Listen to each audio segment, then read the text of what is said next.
Swing low, sweet chariot, come in to carry me home. Swing low, sweet chariot,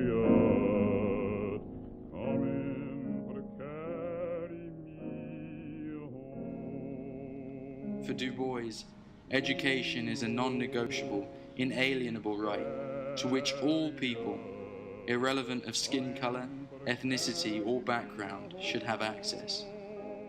In contrast, Booker T. Washington, a champion civil rights activist and contemporary of Du Bois, preached a compromise that sought to train black folk in the vocational and pragmatic qualities required in society.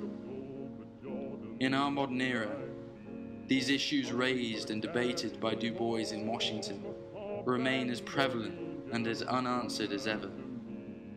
Higher education is still beyond the grasp of a large proportion of Americans, particularly African Americans. In harboring these educational divisions, are we fostering a disparity in society and perpetuating an unwarranted hierarchy? Or are the educational systems of today the best possible outcome in struggling against the adversity of practical, economic and social realities?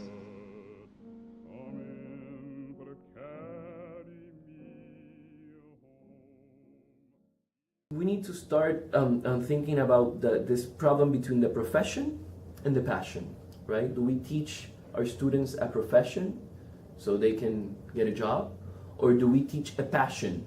If it wasn't for that freedom to just explore, my curiosity for education would have been dwindled out early on, and that's what keeps me interested in learning, even now. I feel that a lot of children are taught the alphabet at the age of 5 and how to use numbers at the age of 6 or earlier, and they tend to forget the artistic side to the world and expressing yourself creatively.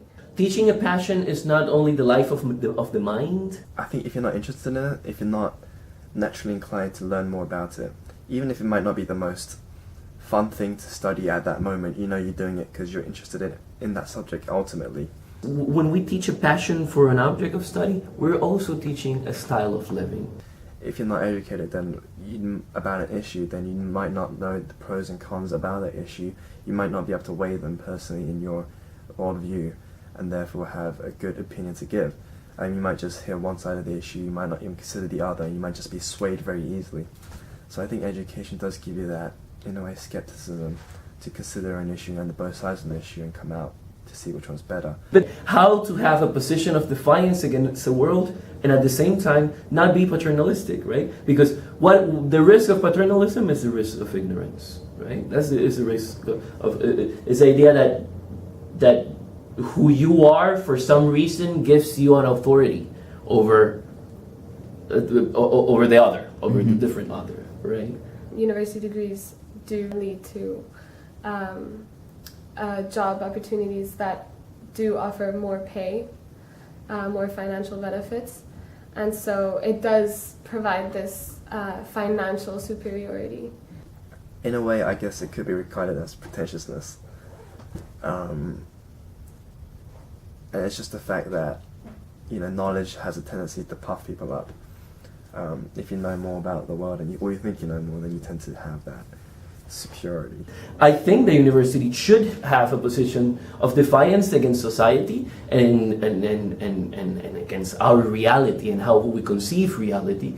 And we can talk about money, right? Because the name of our reality seems to be capitalism, right? Seems to be money. And I think the university should have a position of defiance against that. I think that a lot of these vocational jobs have a stereotype that go along with them, a racial stereotype that is very important, and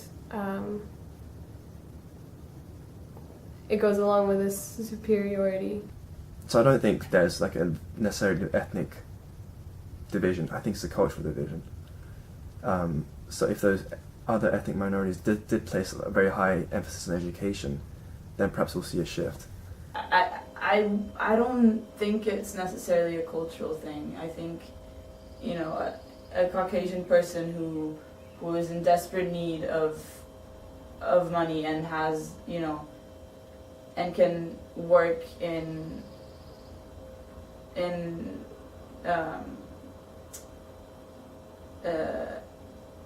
like at a factory, and they need those skills appropriate for that work environment, they're going to do exactly the same. Because I think after high school you learn almost basic kind of not very specialized skills. And when you come to university, you're looking to further your skill in one area particularly, that's your major. I think in that case you do need to be prepared for a job, for a vocation. But I think that it shouldn't only be specialized in that job, that you do need to continue to pursue other areas just on a very broad, curious level. And that, because when you get education for your job, like perhaps, I'm going to use an example of, say, engineering. You learn engineering to become an engineer.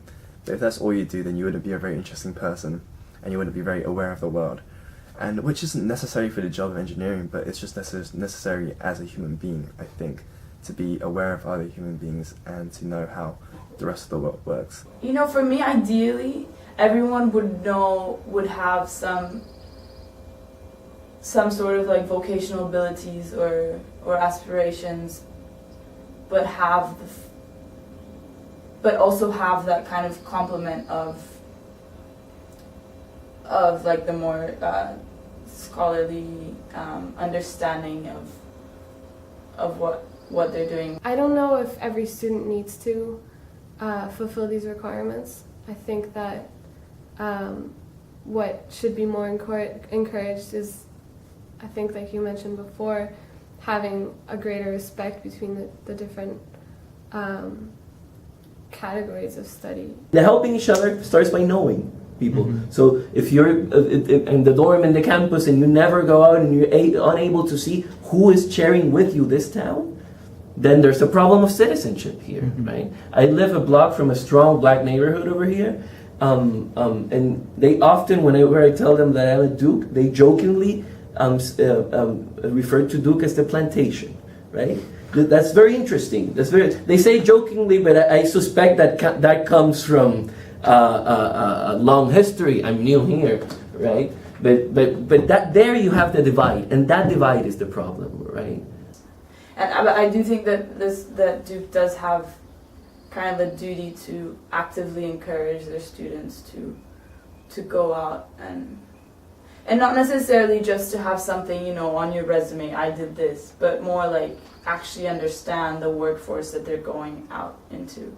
I talk to my students in Duke, and I talk to them about Durham. What is the town like, right? They don't know the town, right? And it's not their fault. I mean, it's a system with the dorms, with you only eat inside the university. It's a sort of monastery in a way, right? There's also this growing sense of like, we're so removed from the practicalities of life that, you know, like manual skills that, you know, like a few decades ago, everyone would know how to,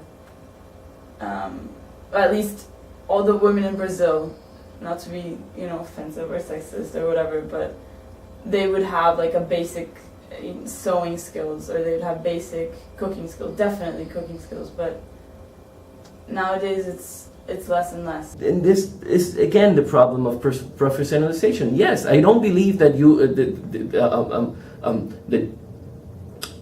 that you should have like the career politicians, right? In which they've become the profession, right? They've become, that's what they do forever, and they lose touch with the base, right? Because they're not in the real world anymore.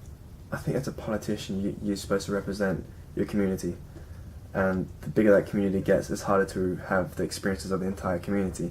So if we were to ask President Barack Obama to, you know, have the job of a manual labor worker or like a banker or as a doctor and like all these different things, then it's almost impossible for one man to have that experience. So what I think instead you can do as a politician or someone who represents other people is to surround yourself with people from those backgrounds who have been through those and to hear their opinion. And to be able to validate their opinion well requires education. Well, that's the problem. They are victims too of their system. I don't think they're inherently evil. They're just victims of their systems. They go to an Ivy League, right? That's where it starts. It starts in academia, right? They were born in very privileged neighborhoods where they didn't have contact, right? Then go to a campus in Harvard or in Princeton or at Duke where they don't have contact again, right? And then they go to Washington where again they don't have contact, right? Education lets you experience and learn things that you didn't go through yourself. So the reason we learn things from a textbook is because people have learned all these things previously and found them, and now we're just learning from that. In the same way, I think if you get educated, you're able to get like the source, the textbook, or other people's experiences and learnings, and to make it your own. Which requires having a bit of skepticism, seeing whether it's really true or not. So I think education, you don't have to necessarily have a lot of vocational experience outside of politics to be a politician, but you do need to be educated, and you do need to be able to see things from other people's viewpoint. And I also think if somebody who's always been more geared towards vocational education, it doesn't mean that they don't know how to read, that they can't educate themselves on particular, political issues that they feel are relevant to them, important to them. So I definitely don't think it's kind of a mutually exclusive thing at all. In theory, in idealistic senses, I think we should reach a certain point of education before you're allowed to vote. Especially about an issue, you need to have some sort of educational background on that issue before you're allowed to vote on it. I think everybody should have aspect to a type of education that is not only pragmatic, but that gives you passions to take you out of this system. American universities are stellar. I really I'm so impressed by everything I've seen at Duke. The opportunities we have here. The public university should be the place where these two things meet, right? Where a love for a profession starts, but also the learning of other passions that help us understand other people, and that gives us alternative to money. So we stop desiring money and power, right? And start desiring other things.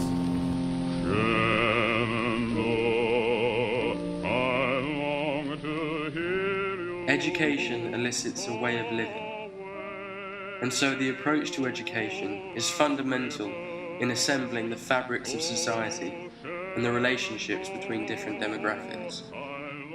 But to establish these relations in an optimal manner requires us to ask ourselves several questions.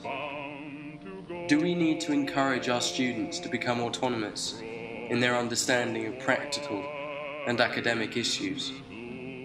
Or is it more important to foster and urge the connection between individuals from different educational backgrounds? In a relentlessly capitalist society, have we bestowed an unwarranted sense of superiority on the more expensive academic education?